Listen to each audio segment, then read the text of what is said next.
ici en Bujimaï, à travers une campagne d'évangélisation que nous avons tenue pendant 2 jours. C'était les 8 et le 9 août de l'an 2004. Et tout de suite après, nous avons organisé le premier culte, le dimanche qui a suivi.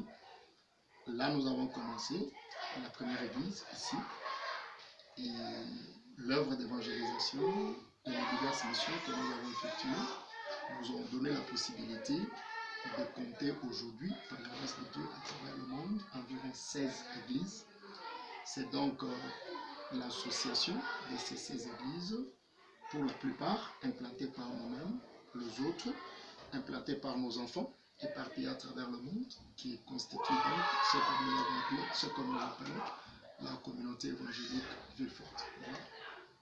Merci beaucoup, papa. Comme vous venez à peine de l'énoncer, l'existence de l'église Villeforte ainsi que de la communauté Villeforte, pourriez-vous nous parler à nous et à nos abonnés quelle est la vision principale de l'église Villeforte ainsi quels sont ses objectifs poursuivis?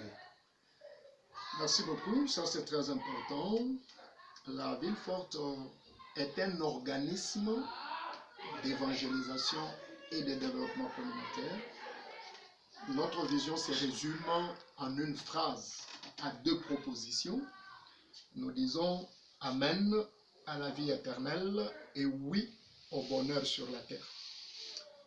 Cette phrase, avec les 2 propositions, résume une pensée beaucoup plus vaste et beaucoup plus large, qui s'exprime en détail à travers les objectifs que nous nous sommes assignés, notamment gagner les âmes au Seigneur, les équiper, ensuite les envoyer pour qu'ils puissent en gagner d'autres aussi.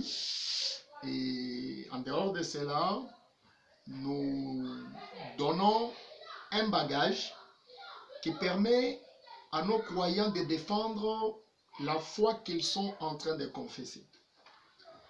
À la Villeforte, nous avons un noble souci, c'est que les hommes et les femmes que le Seigneur nous envoie ne doivent pas être des suiveurs aveugles, mais nous nous inscrivons à travers tous ces objectifs dans la lignée des chrétiens qu'on appelait les Juifs de Bérée. Le frère Paul dit que ces Juifs de Bérée étaient plus nobles que ceux de Thessalonique parce que, après qu'on leur avait donné l'enseignement, ils vérifiaient aussi chaque chose par eux-mêmes pour se rassurer que tout ce qu'on leur disait était effectivement exact. Et en dehors de cela, nous implantons également des églises pour pouvoir encadrer les âmes que nous gagnons au Seigneur. Mais nous organisons aussi des conférences, des colloques, des symposiums pour le renforcement des capacités des serviteurs, des ministres qui sont appelés, afin qu'ils soient de plus en plus efficaces dans l'accomplissement de leurs tâches. Mais nous avons aussi des objectifs orientés dans le social. Voilà pourquoi, entre autres choses, nous assurons la continuité et l'implantation des œuvres socioculturelles. Entre autres, nous investissons dans les écoles, dans les travaux des champs et autres activités qui permettent à l'homme de s'assumer, de se prendre en charge.